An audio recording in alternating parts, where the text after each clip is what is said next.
নমস্কার, আমি মৌসুমী। শিলালিপিতে আপনাদের সবাইকে স্বাগত জানাই।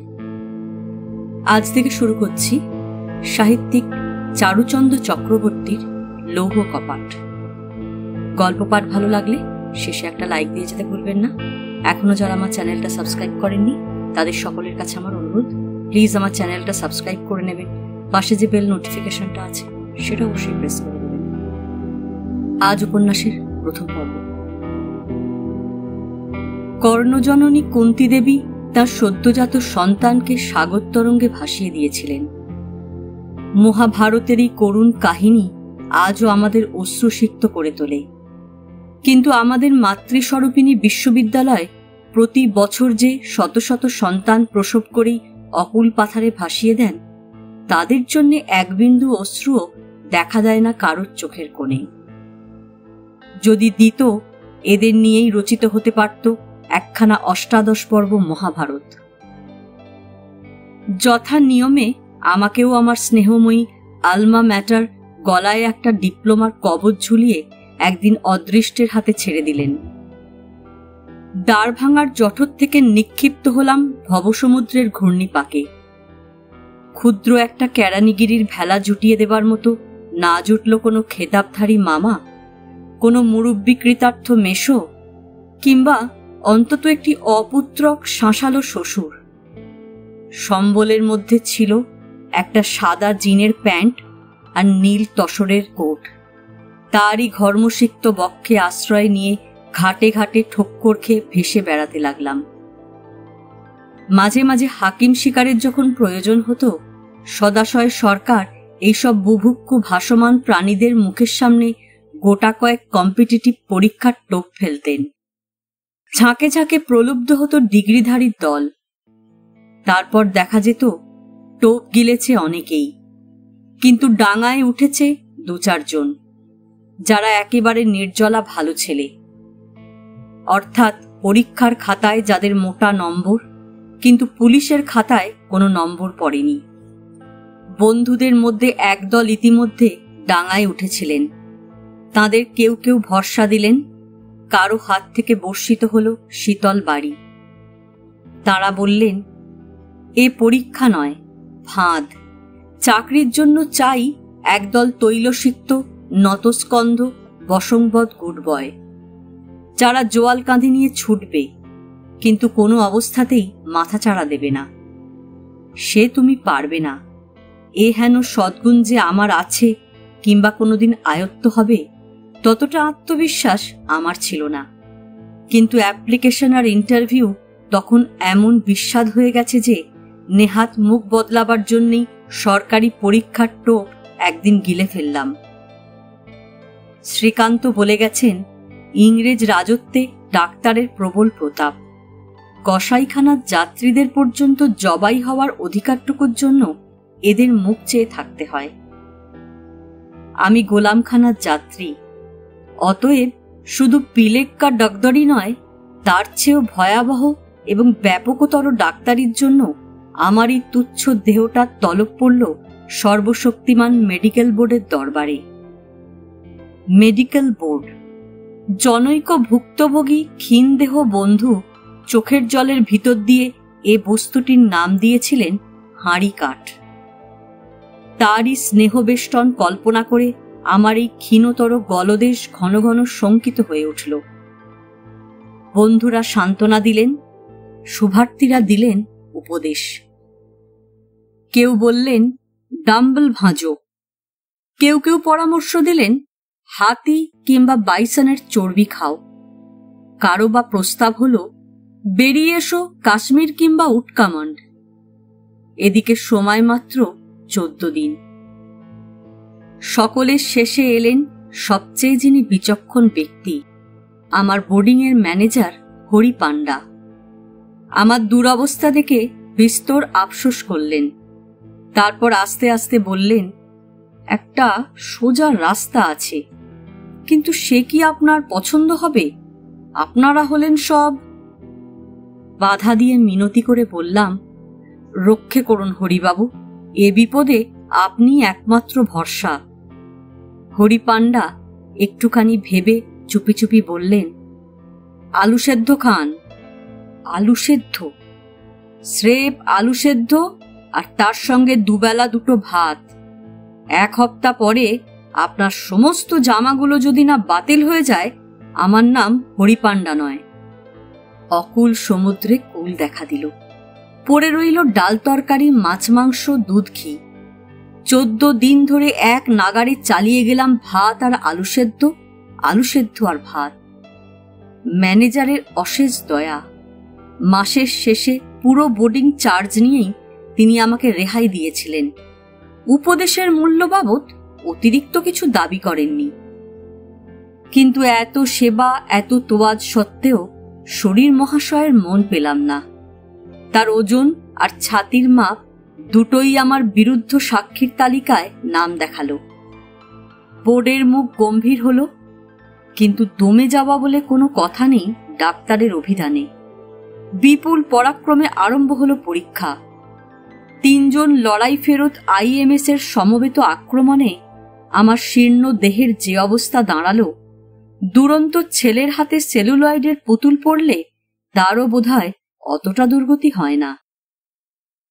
পেট টিপে, বুক ঠুকে, দাঁত টেনে, শুইয়ে বসিয়ে, গলার মধ্যে ডান্ডা চালিয়ে, দৌড়ঝাঁপ করিয়ে এবং আরো অনেক অসহ্য এবং অশ্লীল প্রক্রিয়া প্রয়োগ করে, যা ডাক্তারের পক্ষেই সম্ভব, আমাকে যখন তারা মুক্তি দিলেন, মনে হলো চাকরির উপযোগী জীবনী শক্তির পরীক্ষা দিতে এসে তার সবটাই এঁদের হাতে নিঃশেষ হয়ে গেল। চাকরি করবার জন্য আর অবশিষ্ট কিছুই রইল না।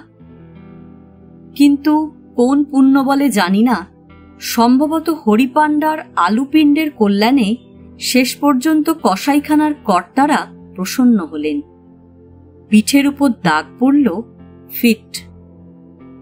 বৈতরণী কোনো রকমে পার হয়ে এলাম। হাকিমের স্বর্গারোহণে আর বাধা রইল না। শুভানুধ্যায়ীরা চঞ্চল হয়ে উঠলেন। বন্ধুদের উৎসাহের মরা গাঙে জোয়ার দেখা দিল। কনগ্রাচুলেশনের তুফান তুলে তারা আমাকে হাবুডুবু খাইয়ে দিলেন। কিন্তু ডাক আসে কই? আমার সে ছাপ মারা গদিটা কি শূন্যই থেকে যাবে? দিনের পর দিন চলে গেল। হিজ ম্যাজেস্টিস সার্ভিসের বার্তা বহন করে একখানা বাদামি রঙের লেফাফা আর এসে পৌঁছল না। প্রথমটা ক্ষোভ এবং উষ্মা যতই হোক, শেষ পর্যন্ত সান্ত্বনাই দিলাম মনকে। এ ভালোই হলো। হাকিমের মোহগর্তে না ফেলে ভগবান আমাকে একেবারে লাল দিঘির মাঠে এনে ছেড়ে দিলেন। সামান্য 2 বিঘার পরিবর্তে লিখে দিলেন বিশাল সেক্রেটারিয়েট শিপের বিশ্ব নিখিল। আবার শুরু হলো অভিযান।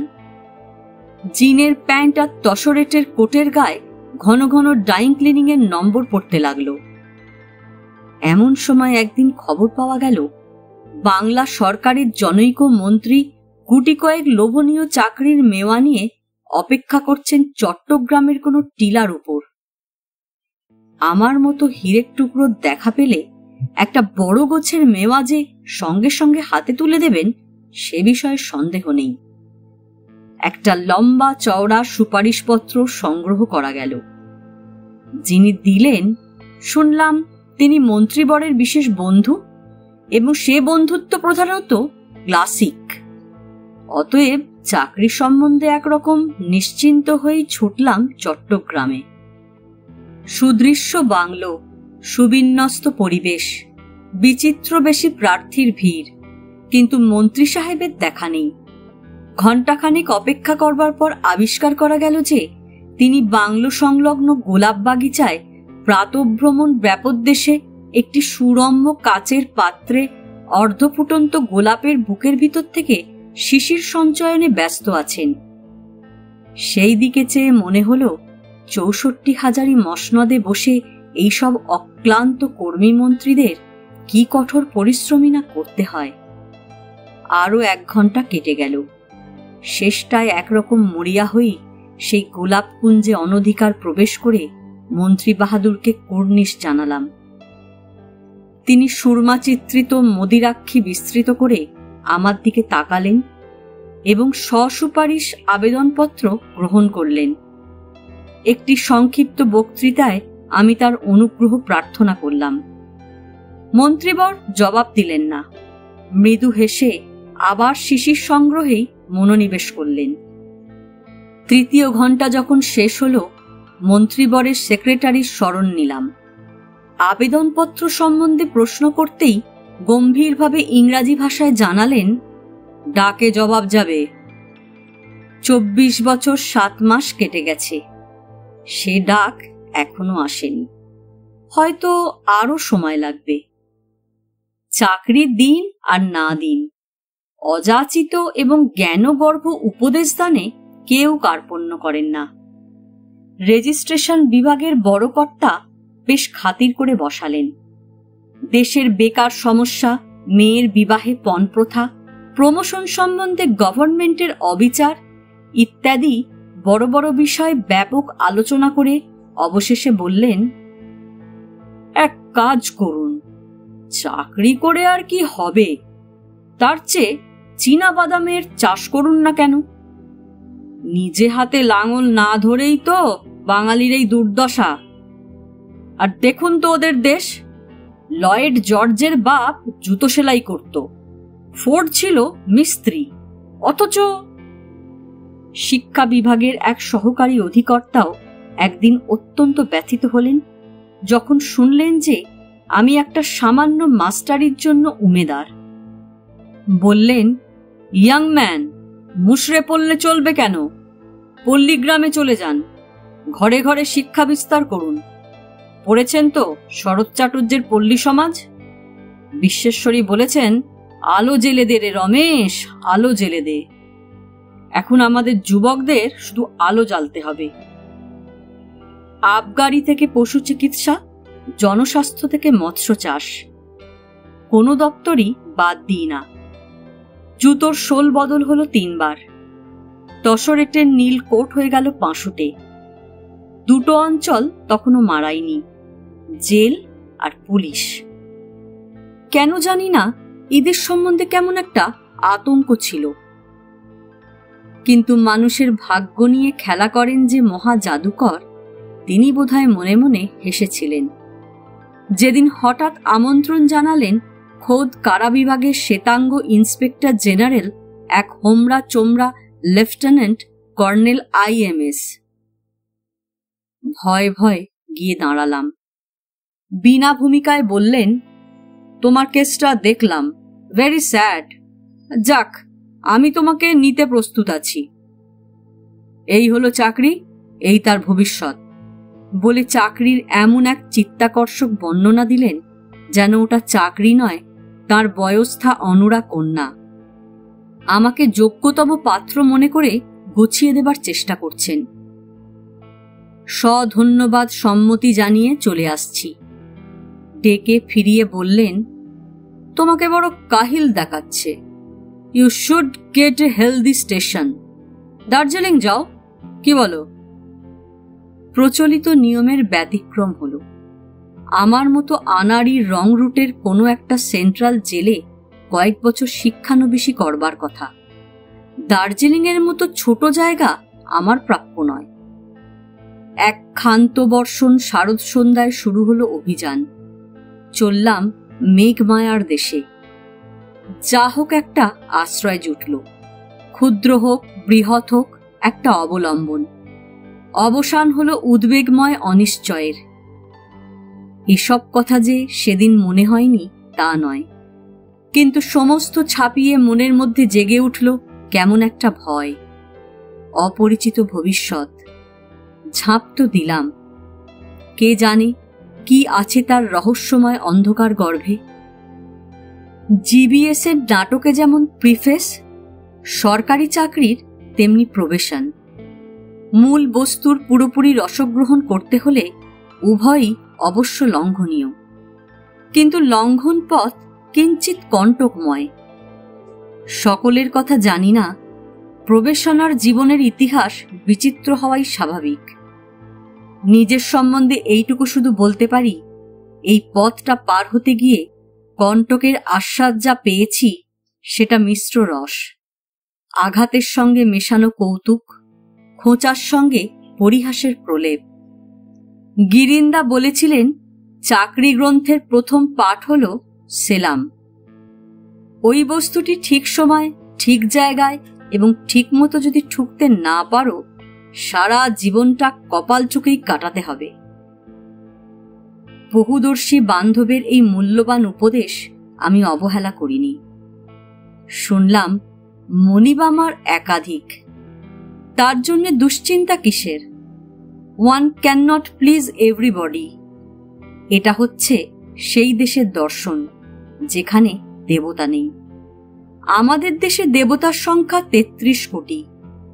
তাদের সবাইকে খুশি রাখা সম্ভব হয়? দুজন মনিবকে প্লিজ করা এমন কি আর শক্ত? ছোট মনিবের সঙ্গেই প্রথম সাক্ষাৎ। তিনি পূর্বাহ্নেই জানতে পেরেছিলেন তাঁর এই নবীন অনুকর্মীটির ঝুলির মধ্যে বিশ্ববিদ্যালয়ের গোটা কয়েক তুচ্ছ ডিগ্রি ছাড়া মূল্যবান কিছু নাই। অর্থাৎ চাকরির বাজারে যেটা আসল সম্পদ, এক্সপিরিয়েন্স, সেখানে সে একেবারেই নিঃস্ব। তিনি আবার শুধু এই ধনেই ধনী। বিশ্ববিদ্যালয়ের ডিগ্রি সম্বন্ধে তার মনোভাব অনেকটা বয়স্ক লোকের চোখে খেলনার মতো। ছেলেরা নাড়াচাড়া করে করুক, দেখে কিঞ্চিত সস্নেহ কৌতুকের উদ্রেক হতে পারে, এই পর্যন্ত। কিন্তু কাজের জগতে ওগুলো মূল্যহীন এবং অনাবশ্যক। তার প্রথম প্রশ্ন হল, আমি কাজকর্ম কতদূর শিখেছি? এ ক্লাস কয়েদির সঙ্গে বি ক্লাসের তফাৎ বুঝি কিনা? স্টক বুক, রিলিজ ডায়েরি বা 23 নম্বর রিটার্ন সম্বন্ধে জ্ঞান কতখানি, ইত্যাদি। সবকটি প্রশ্নের নেতিবাচক উত্তর শুনে তিনি হতাশভাবে আরামকেদারায় এলিয়ে পড়লেন এবং তার স্বদেশী ভাষায় আক্ষেপ জানালেন, আপনারে লইয়া আমি কি করুম? ভদ্রলোকের জন্য সত্যিই বড় দুঃখ হল। মনে মনে সমবেদনা জানিয়ে চলে আসছিলাম, কিন্তু হঠাৎ সোজা হয়ে বসে মুখখানা বিকৃত করে বললেন, ওহ, ঘাড়ের ব্যথাটা বড্ড কাবু করলে দেখছি। হ্যাঁ, দেখুন, একটা ক্যাজুয়াল ছুটির দরখাস্ত লিখে দিন তো। একদিন? হ্যাঁ, একদিন হলেই চলবে, এই ঘাড়ের ব্যথাটার জন্য। একটু থেমে মুচকি হেসে বললেন, আপনারা সব বিদ্বান লোক, দেখি কিরকম লেখেন। লিখলাম দরখাস্ত। বুঝলাম জীবনের আসল পরীক্ষা এই শুরু হলো। পরীক্ষা অনেক দিয়েছি, সারা জীবন রাত জেগে আর ঝুড়ি ঝুড়ি কেতাব গলাধ্যকরণ করে সেনেট হল কিংবা দ্বারভাঙার 5 তলায় গিয়ে উদ্গীরণ করেছি। সেসব আজ ধুয়ে মুছে নির্মূল হয়ে গেল। তার খবর আর কেউ কোনোদিন জানতে চাইবে না। জেল সাহেব আমার লেখা কাগজখানায় একবার চোখ বুলিয়ে নিয়ে সেই চোখ কপালে তুললেন এবং সঙ্গে সঙ্গে ফেটে পড়লেন তার নির্জলা নিজস্ব ভাষায়, এটা কি লেখলেন? এ কি আপনার স্কুলের দরখাস্ত? রেফারেন্স কই?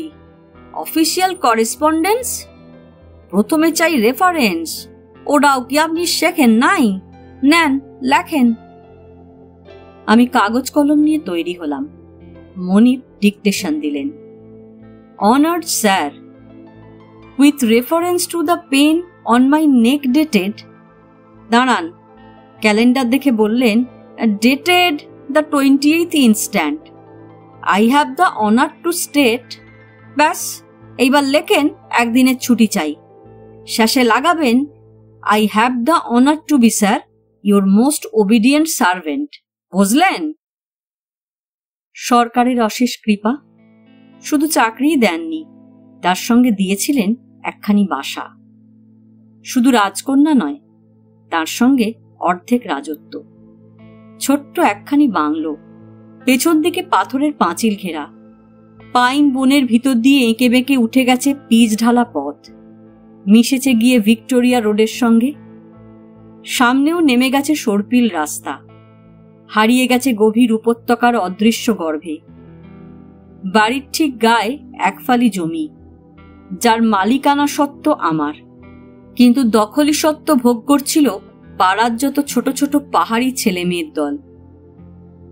প্রতিদিন এমন একটি জৈব কর্ম ওরা ওখানে অসংকোচে করে যেত যেটা ওদের কাছে অবশ্যকরণীয় হলেও তার ফলটা আমার চক্ষু এবং নাসিকার পক্ষে আরামদায়ক ছিল না।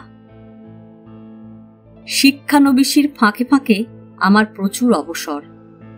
তাকে ব্যবহার করবার মতো কাজ বা অকাজ কোনোটাই চোখে পড়ে না। তাই অগত্যা ওই জমিটা নিয়েই পড়া গেল। উদ্দেশ্য ফুলের চাষ। কাস্তে, কোদাল, খুরপি, শাবলের সশস্ত্র আক্রমণে জমির চেহারা তো বদলে গেলই, আমার চেহারাতেও কিঞ্চিত পরিবর্তন দেখা দিল। সেদিন বিকালবেলা বিপুল উদ্যমে কাজে লেগে গেছি। হঠাৎ পেছনে বিকট আওয়াজ শুনে চমকে উঠলাম। মনে হলো যেন একটা ফাটা কাঁসার থালায় কে লোহার মুষল নিয়ে আঘাত করল। ফিরে চাইতেই চোখে পড়ল অনতি দূরে দুটি পর্বতদুহিতা, প্রৌঢ়, তার পাশে তন্নঙ্গী তরুণী। ভাবছি, এই বিচিত্র শব্দ কি এদের কারো কণ্ঠ থেকেই? কান জুড়িয়ে গেল জলতরঙ্গ বাজনার মধুর মূর্ছনায়। তরুণীটি সম্ভবত আমার হতভম্ব ভাব লক্ষ্য করে কলস্বরে হেসে উঠলেন। আমি বিমূঢ় বিস্ময়ে দাঁড়িয়ে রইলাম। হাসি এত সুন্দর, মানুষ এমন করে হাসে তা তো কখনো শুনিনি। কিংবা হয়তো এ মানুষ নয়, কোনো মধুকণ্ঠী কিন্নরবালা সহস্র শীর্ষ হিমালয়ের নিভৃত অন্তরাল থেকে মেঘের ভেলায় ভেসে এসে দাঁড়ালো আমার বাগানের পাশটিতে। শিউরে উঠলাম। ভগ্ন কাংশখণ্ডে ঘা পড়ল। প্রৌঢ়া শ্রীমুখ থেকে বাণী নির্গত হল, কিন্তু এক বর্ণ বোধগম্য হল না। তরুণীটি যেন অপ্রতিভ হয়ে ভাঙা ভাঙা হিন্দিতে বললেন, ইনি বড়ি আম্মা, আমি কাঞ্চি। ও, ইনি তাহলে স্বনামধন্য বড়ি আম্মা, আমাদের সহকর্মী ডাক্তার থাপার জ্যেষ্ঠা মহিষী। এসে অবধি ডাক্তারের ছেলে মেয়েদের কাছে অনর্গল শুনেছি এর কাহিনী। কদিন ইনি ছিলেন না, কার্শিয়াংয়ের কাছে কোনো পাহাড়ি গ্রামে গিয়েছিলেন তার ভাইজিকে নিয়ে আসতে। এই কাঞ্চি তাহলে সেই ভাইজি। বড়ি আম্মাকে যথারীতি অভিবাদন জানালাম। তার কণ্ঠগিরি আবার কি একটা উদ্গীরণ করল। মেয়েটি বুঝিয়ে দিল, বড়ি আম্মা বলছেন, এত কষ্ট করে এই বাগান কার জন্য করছো বাবুজি? ফুল ফুটলে খোঁপায় পড়বার লোকটি তো দেখছি নে, তিনি কবে আসবেন? কণ্ঠ যতই ভয়াবহ হোক, সুরটি অন্তরঙ্গ। বললাম, তা তো জানি নে। জানো না কিরকম? কারুর খোঁপার দেখা তো পাইনি আজও, কেমন করে জানবো? ও, বলে নেপথ্যে কাঞ্চির সঙ্গে মাথা নেড়ে কি বাক্য বিনিময় হলো। তারপর আবার বললেন, আমরা তাহলে সন্ধান করি? বললাম, আপনি গুরুজন, করতে পারেন বই কি, কিন্তু যিনি আসবেন তাকে গোড়াতেই বলে দেবেন, এখানে খোঁপায় গোঁজবার মতো ফুল পেতে পারেন, কিন্তু মুখে গোঁজবার মতো অন্যের বড় অভাব। ওটার ব্যবস্থা আপনাকেই করতে হবে। আমার প্রস্তাব শুনে কিংবা আমার অভিনব হিন্দির বহর দেখে এবার কাঞ্চির হাসির বাঁধন খুলে ছড়িয়ে পড়ল সুরময় স্বচ্ছন্দ ধারায়। তার সঙ্গে যোগ দিলেন বড়ি আম্মা। প্রচণ্ড ল্যান্ডস্লিপের বিপুল চাপে হারিয়ে গেল পাহাড়ি ঝর্ণার কলধ্বনি। ডাক্তার থাপা আমার প্রতিবেশী, দেখা হয় রোজ, গুড মর্নিং বিনিময় হয়, কিন্তু ঘনিষ্ঠতা হয় না। নির্বিরোধ ভালো মানুষ, প্রায় অদৃশ্য চোখ দুটিতে কেমন একটা নির্লিপ্ত দৃষ্টি। একদিন একটু জড়ভাব হতেই ডেকে পাঠালাম। এলেন, বাঁ হাত গলার সঙ্গে ঝুলিয়ে বাঁধা। ও কি, হাতে কি হলো ডাক্তার? ডাক্তার ঠোঁট উল্টে ডান হাতে একটা তাচ্ছিল্যের ভঙ্গি করে বললেন, দ্যাট ওল্ড ট্রাবল। তার ক্ষুদ্র চোখ দুটোর ভিতর থেকে প্রচ্ছন্ন কৌতুক উঁকি দিতে লাগলো। বুঝলাম ব্যাপারটা ডাক্তারের দাম্পত্য জীবন ঘটিত। এত কাছে এই পাশের বাড়িতে বসে সে সম্বন্ধে অজ্ঞতা রক্ষা করা যে কারোর পক্ষেই সম্ভব নয়, এ কথা ডাক্তারের অগোচর ছিল না। ডাক্তার থাপা বিপত্নিক, বিবাহদয়ের ব্যবধান 15 বছর। শোনা যায় এই দীর্ঘকাল ঘর করবার পরেও সে ঘর যখন একটি শিশু মুখ দর্শনে বঞ্চিত রয়ে গেল, বাড়ি আম্মার স্বামীকে আদেশ করলেন, বিবাহ করো। নিরীহ ডাক্তার সন্ত্রস্ত হয়ে উঠল। হয়তোবা কপালকুণ্ডলার মতো একবার অস্ফুটে উচ্চারণ করেছিল, বিবাহ। কিন্তু সে শুধু একটিবার, দ্বিরুক্তির দুঃসাহস হয়নি নিশ্চয়ই। এমনি করে এলেন কাঞ্চি, আম্মার কোন দূর সম্পর্কের বোন। উনিই আনলেন জুটিয়ে। বছর না ঘুরতেই ডাক্তারের সংসারে শুরু হল পুত্রকন্যার প্রসেশন। কিন্তু কাঞ্চি আম্মার সঙ্গে তাদের সম্পর্ক শুধু জন্মদান। বাকি সবটাই বাড়ি আম্মা তুলে নিলেন তার নিজের হাতে। তার বিশাল সংসারে কড়া ডিসিপ্লিন এবং সকলের ওপরই তার সমদৃষ্টি। ডাক্তারের সঙ্গে পুত্রকন্যার পার্থক্য শুধু বয়সের। শাসন পদ্ধতির যে তারতম্য, সেও কেবলমাত্র বয়সের অনুপাতে। ছোটদের বেলায় চড়চাপড়, বড়দের বেলায় হকি স্টিক কিংবা চেলা কাঠ। সংক্ষেপে এই হল ডাক্তার থাপার স্লিংবদ্ধ বাম হস্তের ইতিহাস। ডাক্তার আমাকে কোনো রকম পরীক্ষা না করেই বললেন, টেক এ কাপ অফ টি। আমি ডাক্তার বোসকে খবর পাঠিয়ে দিচ্ছি। আমি আপত্তি করলাম, সামান্য ব্যাপারে আবার ডাক্তার বোসকে ডাকাডাকি কেন? তুমি দাও না, যা হোক একটা ওষুধ পাঠিয়ে। ডাক্তার হেসে বললেন, আমি তো চিকিৎসা করি না, চাকরি করি। আমি তাকিয়ে আছি দেখে আর একটু পরিষ্কার করে বললেন, জেল ডাক্তারি করছি এক নাগারে এই 25 বছর, বুঝতেই পারো। সেদিন বুঝিনি, বুঝেছিলাম কদিন পরে। সে কথাটা এখানেই বলে রাখি। শীতের দার্জিলিং, বেলা 4টে বেজে গেছে।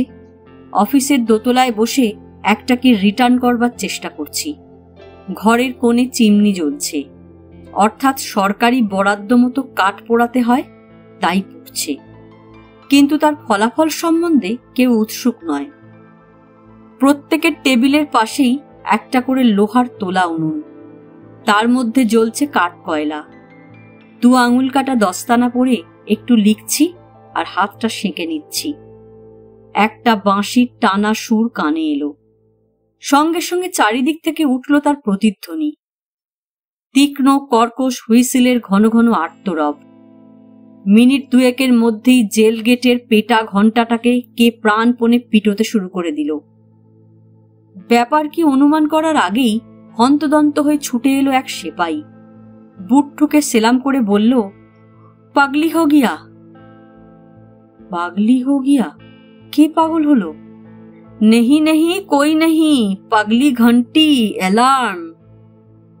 এবার বুঝলাম এটা হচ্ছে জেলের অ্যালার্ম। ছুটলাম ভিতরে। লাঠি আর বন্দুক নিয়ে 2 দল সেপাইও দেখলাম ছুটে আসছে ডবল মার্চ করে। রক্তচক্ষু পাকানো গোঁফ হাবিলদার খড়গবাহাদুর সুনোয়ার ভাঙা মোটা গলায় কমান্ড দিচ্ছে পাহাড় ফাটিয়ে। কয়েদিগুলো প্রাণ ভয় এবং প্রাণপণে ছুটে গিয়ে আশ্রয় নিচ্ছে লম্বা লম্বা ব্যারাকগুলোর মধ্যে। যারা ছুটতে পারছে না কিংবা পিছনে আছে, তাদের পিঠে পড়ছে বেটনের ঘা। জমাদার নোটবুক আর পেন্সিল নিয়ে ছুটোছুটি করছে গুনতি মেলাবার জন্য। দেখতে দেখতে জেলের ভিতরকার রাস্তাগুলো সব ফাঁকা হয়ে গেল। শুধু হাসপাতালের সামনে পড়ে আছে রিয়াজউদ্দিন মেট, যার মুখে হিন্দি বাত শুনে মনে মনে করছিলাম, ওর দেশ বোধহয় ছাপড়া কিংবা মুজফ্ফরপুর। এখন শুনলাম অকথা এবং অশ্রাব্য বরিশালিয়া ভাষায় ওকার মুন্ডুপাত করছে, আর মাঝে মাঝে মাটিতে থুতু ফেলছে, তার সঙ্গে রক্ত। কয়েক গজ দূরে উত্তেজিতভাবে দাঁড়িয়ে এক ভুটিয়া, 6 ফুট লম্বা, পরিধিও বোধহয় 4-5 ফুটের কম নয়।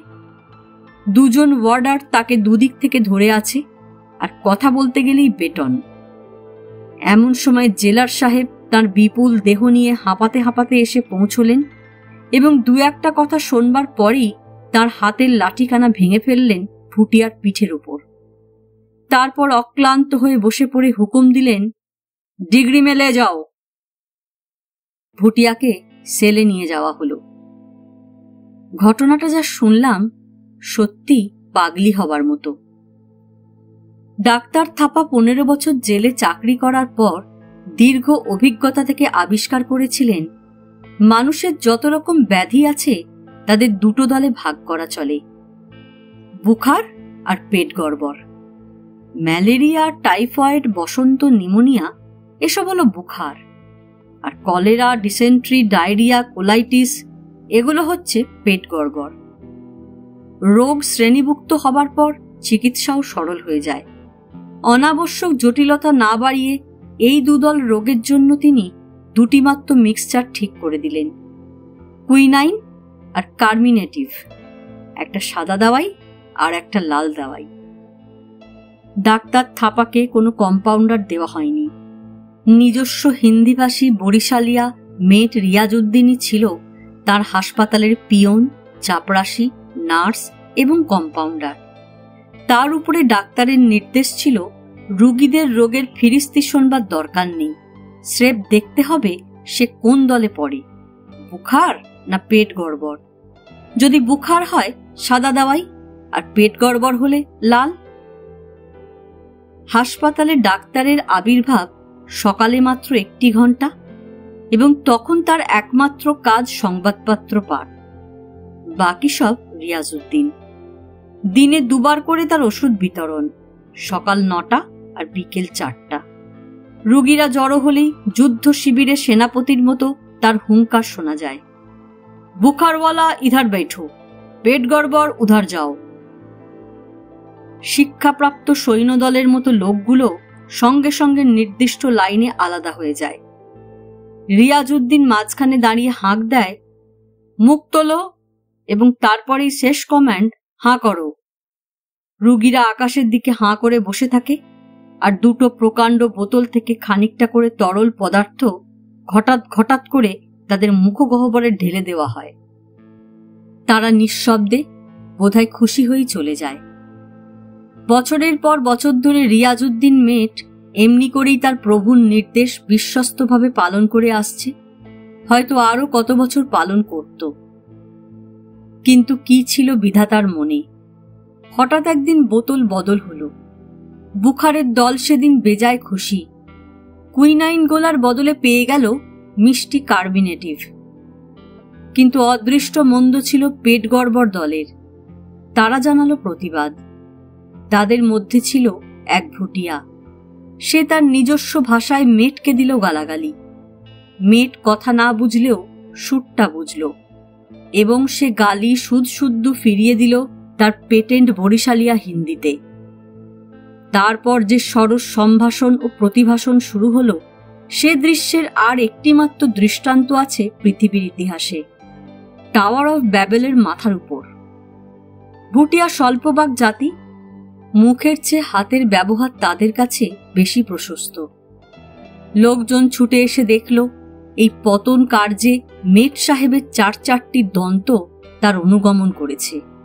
তার বিকট বিলাপে আকৃষ্ট হয়ে যে ওয়ার্ডারটি দৃশ্যপটে আবির্ভূত হল, সে দিশেহারা হয়ে এবং আর কোনো রাস্তা না দেখে বাজিয়ে দিল হুইসেল, সঙ্গে সঙ্গে পাগলি। আমাদের মোক্ষদা মাসিকে নিশিতে পেয়েছিল, আমাকে পেল হাসিতে। মাসিকে দেখেছি নিশির ডাকে ঘুরছেন ফিরছেন, কিন্তু চেতনা নিদ্রাচ্ছন্ন। আমিও তেমনি লিখছি, পড়ছি, কাজ করছি, কিন্তু সমস্ত মনটা মোহাচ্ছন্ন। সে শুধু উন্মুখ হয়ে আছে একটি অলক্ষ্য সুরের পানে। সে সুরের তুলনা নেই, কোনো যন্ত্রী যাকে রূপ দিতে পারেনি, পারবে না, যে সুর শুধু মধুর নয়, মাদকতাময়। মাঝে মাঝে ও বাড়ির কোনো মুক্ত দ্বার পথে ভেসে আসে তার একটুখানি রেশ, কিংবা হয়তো ওটা আমার মধুর বিভ্রম। আত্মবিশ্লেষণ করবার চেষ্টা করেছি, এ আমার কি হলো? তবে কি কাঞ্চিকে আমি মনে মনে পাগল? কাঞ্চি কে? একটা পাহাড়ি গাঁয়ের মেয়ে, শিক্ষা নেই, সভ্যতার আলোকে বেড়ে ওঠেনি, সংস্কৃতির ছাপ লাগেনি ওর দেহ মনে। কাঞ্চি রূপসী নয়, যৌবনের যে মোহন স্পর্শ সব নারীকেই একটা সুষমা দান করে, সেটুকু ছাড়া আকর্ষণ করবার মতো নিজস্ব কিছু নেই ওর দেহে। মুখখানা অনিন্দ নয়, দেখবার মতো সুন্দর শুধু দুটি রক্তাভ কপল, কিন্তু সেও তো পাহাড়ি তরুণীর সাধারণ সম্পদ। সুগৌর গণ্ডের প্রস্ফুট লালিমা দার্জিলিংয়ের পথে ঘাটে অহরহ দেখতে পাচ্ছি। তবে না, বিশ্লেষণ করে তো কিছু পেলাম না। কিন্তু হায়, এমন হাসি কে কবে হেসেছিল? বাগানে কাজ করছিলাম, কখন তন্ময় হয়ে ডুবে গেছি কোন দূরশ্রুত হাসির ফোয়ারায়। অনুমান করছি আপনি মিস্টার চৌধুরী। চমকে উঠলাম। পেছনে একেবারে পিঠের কাছে দাঁড়িয়ে শ্বেতাঙ্গী মহিলা, মিসেস রয়, আমার বড় মনিব মিস্টার হ্যারল্ড রয়ের সহধর্মিনী। বিনীতভাবে জানালাম তাঁর অনুমান সত্য। তুমি দেখছি একেবারে ছেলে মানুষ। আমার স্বামীর মুখে প্রায়ই শুনি তোমার কথা। মাঝে মাঝে এসো না আমার বাড়ি। দেশীয় খ্রিস্টানের বিদেশিনী স্ত্রী, এই মহিলাটির সম্বন্ধে মনে মনে একটা বিরূপ ভাবই ছিল। দেখলাম ভুল করেছি। তাঁর সস্নেহ অনুরোধে সানন্দে সম্মতি দিলাম। মহিলাটি সত্যি খুশি হলেন। স্নিগ্ধ কণ্ঠে বললেন, তোমার বুঝি খুব ফুলের শখ? ওই রোগটা আমারও ছিল একদিন, আজকাল প্রায় কাটিয়ে উঠেছি। কি ফুল লাগাচ্ছ? বললাম, গোটা কয়েক ফ্লক্স আর ডায়ান্থাসের চারা জোগাড় করেছি। আমার কাছে হলিহক্স আছে, পাঠিয়ে দেব। এই পাঁচিলের ধারে ধারে দিও, চমৎকার ব্যাকগ্রাউন্ড হবে। পরদিন বিকালের দিকে গেলাম মিসেস রয়ের বাড়ি। মিস্টার ছিলেন না, শুনলাম কিছুক্ষণ আগে মফস্বলে গেছেন। নির্জন বাড়িতে মিসেস একা সমাদর করে বসালেন, যেন কতকালের আপনার জোন আমি। সুগন্ধি দার্জিলিং চা আর নিজে হাতে তৈরি কেক খেতে দিলেন। পিড়াপিড়ি করতে লাগলেন, আরো দুখানা খাও। আমার জিম বড্ড ভালোবাসত। একটুখানি থেমে মৃদু সহজ কণ্ঠেই বললেন, তাকে হারিয়েছি আজ 10 বছর। তুমি আর সে বোধহয় এক বয়সী হবে। বেঁচে থাকলে একদিনে তোমার মতো হতো। তারও বড্ড ঝোঁক ছিল পড়াশোনায়, ভগবান দিলেন না। কণ্ঠস্বরটা কেমন উদাস হয়ে এলো শেষের দিকে। এ দুঃসংবাদটা আগেই শুনেছিলাম। ওই জিমই ওদের একমাত্র সন্তান। মিসেস রয় আগ্রহ করে তাঁর লাইব্রেরি দেখালেন। মূল্যবান সংগ্রহ। বললেন, একদিন খুব ঝোঁক ছিল, আর ভালো লাগে না। এসব বই যদি তোমার পছন্দ হয়, যখন খুশি পড়বে, যখানা খুশি নিয়ে যেও, কোনো সংকোচ করবে না। ছাড়তে চান না। ঘন্টা কয়েক পরে যখন বিদায় চাইলাম, বললেন, আবার এসো। তুমি এলে সন্ধ্যাটা বেশ কাটল। আমার মনিব মিস্টার হ্যারল্ড রয় বিলাত ফেরত ব্যারিস্টার। আসলে তিনি একজন ম্যাজিস্ট্রেট। জেলের এই খবরদারি তাঁর বোঝার ওপর শাকের আঁটি। ক্ষীণ অ্যালাউন্সের সূত্র দিয়ে বাঁধা। এই অ্যালাউন্সের পরিমাণ সম্বন্ধে তিনি সর্বদা সচেতন। তার মোট বেতনের অনুপাতে জেল বিভাগ তাকে যতটুকু দেয়, মোট সময়ের ততটা অংশই তিনি আমাদের জন্য ব্যয় করেন। কাগজপত্রের যেখানে যেখানে তার সই দরকার, তার পাশে একটা কাটা চিহ্ন দিয়ে রাখতে হয়। এই তার নির্দেশ। তিনি ঝড়ের মতো আসেন এবং মোটা কলম দিয়ে কতকগুলো সইয়ের ঝড় তুলে দিয়ে ঝড়ের মতো বেরিয়ে যান। একজন অ্যাসিস্ট্যান্ট সই হওয়ার সঙ্গে সঙ্গে কাগজগুলো সরিয়ে নেয়। একটু দেরি হলেই প্রশ্ন করেন, হাতে বাদ ধরেছে কিনা। আর একটু তাড়াতাড়ি হলেই জিজ্ঞাসা করেন, is there anything to hide? আমার সৌভাগ্য, এই কাগজ টানা কাজটা আমার ভাগে পড়েনি। তাহলে আমার প্রফেশনাল জীবনের একদিনেই অবসান হতো। মিস্টার রয় অফিসে যতক্ষণ থাকেন, একেবারে পুরোদস্তুর সাহেব। কারুর সম্পর্কে অনাবশ্যক কৌতূহল নেই। আফিস সংক্রান্ত বিষয় ছাড়া কারুর সঙ্গে বাক্যালাপও করেন না। আমি রোজই তার খানিকটা দূরে দাঁড়িয়ে থাকি। কালে ভদ্রে দু একটা দরকারি কথা ছাড়া আমার দিকে কোনো মনোযোগ দেননি কোনোদিন। সেদিন হঠাৎ সই করতে করতে আমার দিকে তাকিয়ে ইংরেজিতে প্রশ্ন করলেন, তোমার প্রভিডেন্ট ফান্ড আছে? বললাম, না। পরদিন অফিসে ঢুকেই দুখানা কাগজ আমার হাতে দিয়ে বললেন, এখনই ফিল আপ করে দাও। কাগজটা দেখলাম প্রভিডেন্ট ফান্ডে টাকা জমাবার দরখাস্তের ফর্ম, কিন্তু আমার ক্ষুদ্র রোজগারের একটি পয়সাও জমাবার জন্য অবশিষ্ট থাকে না। ভাগিদার অনেক, এবং আমার উপর তাঁদের মনোভাব যাই হোক, আমার অর্থের প্রতি তাঁরা কখনো বিরূপ নন। ইতস্তত করছি দেখে মিস্টার তাড়া দিলেন, কুইক কুইক, ওতে আমারও একটা সই দরকার হবে। সবিনয়ে বললাম, আপনি আমার জন্য যে কষ্ট স্বীকার করেছেন তার জন্য ধন্যবাদ, কিন্তু প্রভিডেন্ট ফান্ডে টাকা রাখবার মতো সঙ্গতি আমার নেই। কেন? একটু ইতস্তত করে বললাম, আমার এই সামান্য আয়ের উপর দু একটা আত্মীয় পরিবারকে নির্ভর করতে হয়। তাদের বঞ্চিত করতে তো তোমায় বলিনি, কিন্তু তাদের আর এই ফান্ডের দাবি মিটিয়ে যা থাকবে তাতে আমার খাওয়া চলে না স্যার। যদি না চলে খাবে না, অম্লান বদনে উত্তর দিলেন mister Roy. Fill it in. ভেবে দেখলাম প্রবেশনার মানুষ আমি, আর বেশি দূর অগ্রসর হওয়া সমীচীন হবে না। ফর্মের ঘরগুলো পূরণ করে তার হাতে দিলাম। প্রভিডেন্ট ফান্ডের নিয়ম অনুসারে মাসিক বেতনের প্রতি টাকায় 1 আনা থেকে 10 পয়সা পর্যন্ত জমানো চলে। সে টাকা মাইনের বিল থেকে কেটে দিতে হয়। বলা বাহুল্য, আমি 1 আনা হারেই কাটাবার ব্যবস্থা করেছিলাম।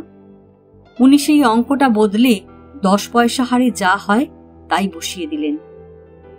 আমি অনুনয় করে বললাম, একেবারে মরে যাব স্যার। নেভার মাইন্ড বলে সই করেই উঠে পড়লেন। দরজা পর্যন্ত গিয়ে ফিরে দাঁড়িয়ে বললেন, মাই ডিয়ার ফ্রেন্ড, আজ তুমি আমাকে অভিশাপ দিচ্ছ নিশ্চয়ই, কিন্তু আই ক্যান অ্যাসিওর ইউ, এমন একদিন আসবে যেদিন তুমি আমাকে প্রাণ ভরে আশীর্বাদ করবে। সেটা অবশ্যই আমি শুনতে পাবো না, কেননা আমি তার অনেক আগেই পৃথিবী থেকে বিদায় নিয়েছি। কয়েকদিন পরের ঘটনা। মিস্টার রয় যথারীতি সই করছেন। হঠাৎ একটা কাগজের দিকে তার নজর পড়ল। ট্রেজারি থেকে টাকা তুলবার কন্টিনজেন্ট বিল। জেলের অধিবাসীদের ধর্মপ্রাণ করে তোলবার জন্য সরকারি প্রচেষ্টার অন্ত নেই। সে উদ্দেশ্যে নিযুক্ত আছেন বিভিন্ন ধর্মের উপদেষ্টা, পাদ্রী, পণ্ডিত এবং মৌলভী সাহেবদের দল। সপ্তাহান্তে একবার এসে নরকবাসী পাপাত্মাদের একসঙ্গে জড়ো করেন তাঁরা। উদ্ধারের মন্ত্র প্রচার করেন, অর্থাৎ কয়েদি বেচারারা ওই একটি দিন কাজকর্ম ছেড়ে কিছুক্ষণ একত্রে বসে একটু খোশ গল্প করবার সুযোগ পায়। এই উপদেষ্টা অবৈতনিক কিন্তু একটা যাতায়াত ভাতা ভোগ করেন, সপ্তাহে 2.5 টাকা কিংবা ওই রকম কিছু। সেইটাই বিল করে ট্রেজারিতে পাঠানো হচ্ছে ক্যাশ করবার উদ্দেশ্যে। অঙ্কের পরিমাণ মবলক 12.5 টাকা। ব্যাপারটা মনিবকে বুঝিয়ে দিলাম। মিস্টার রয় কলম তুলে বললেন, কিন্তু আমি যে দেখেছি ফি রবিবার ওই পণ্ডিত আর পাদ্রী লাপাতে লাপাতে আসে আমার বাড়ির সামনে দিয়ে, ওদের আবার গাড়ি ভাড়া কিসের? আমি বললাম, ওরা কি করে আসে সেটা আমাদের দেখবার কথা নয়। সরকার যখন ওদের রাহা খরচ মঞ্জুর করেছেন, ওটা ওদের প্রাপ্য। মিস্টার রয় হঠাৎ উত্তেজিত হয়ে উঠলেন। কে বললে ওটা ওদের প্রাপ্য? সরকারি অর্থের যাতে অযথা খরচ না হয় সেটা দেখাই আমার কর্তব্য। তারপর একটু ব্যঙ্গের সুরে বললেন, তোমার দেখছি ভয়ানক দরদ ওদের ওপর। বকরা আছে বুঝি? ছাঁ করে উঠল মাথার ভিতরটা। কিছুদিন থেকে চাকরির মায়া ক্ষীণ হতে ক্ষীণতর হয়ে আসছিল। একটা দমকা হাওয়ায় আজ সেটা একেবারে ছিন্ন হয়ে গেল। মুহূর্তে মনস্থির করে ফেললাম। রূঢ় জবাব মুখে এসে গিয়েছিল। কোনো রকমে নিজেকে সংযত করে ফিরে এলাম নিজের টেবিলে। একখানা কাগজ টেনে নিয়ে তাড়াতাড়ি কয়েক লাইন লিখে চাকরিতে ইস্তফা দিয়ে দিলাম। কাগজখানা ওর সামনে রেখে বললাম, কাল সকালে ছেড়ে দিলেই কৃতজ্ঞ হব। 1:30টার মেল ধরতে চাই। মনিব কাগজখানা পড়ে পকেটে পড়লেন, এবং তারপর নিঃশব্দে বেরিয়ে গেলেন। বাকি কাগজ আর সই হলো না। কয়েকখানা চিঠির উত্তর দেবার ছিল। সন্ধ্যাবেলা বসবার ঘরে বসে তারই দু একটা সেরে রাখছিলাম। দরজায় করাঘাত। খুলে নিজের চোখকেই বিশ্বাস করতে পারিনি। অত বড় মনিব সশরীরে আমার দরজায়। অভ্যর্থনা করতে ভুলে গেলাম। উনি সেজন্য অপেক্ষা করলেন না, নিঃশব্দে ঘরে ঢুকলেন। আমি একখানা চেয়ার এগিয়ে দিয়ে বললাম, বসুন স্যার। তিনি ফিরেও দেখলেন না।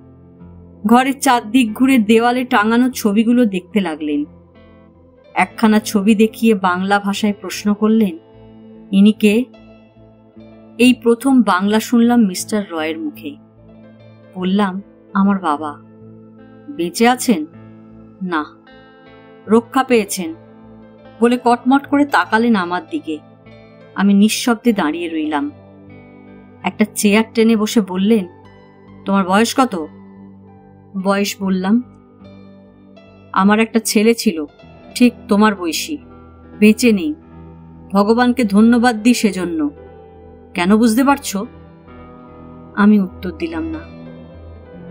বেঁচে থাকলে সে হয়তো আজ তোমারই মতো বেয়াদব তৈরি হতো। বাপের বয়সী অফিস মাস্টারের মুখের উপর ছুঁড়ে মারত লেটার অফ রেজিগনেশন বলে আমার সেই ইস্তফাপত্র কুটি কুটি করে ছিঁড়ে টুকরোগুলো আমার গায়ের ওপর ছুঁড়ে ফেলে ঝড়ের মতো বেরিয়ে গেলেন। আজ এ পর্যন্তই। উপন্যাসের দ্বিতীয় পর্ব নিয়ে অন্যদিন আসবো। গল্প পাঠ ভালো লাগলে লাইক, শেয়ার, কমেন্টস করতে ভুলবেন না। আজকের মতো নমস্কার।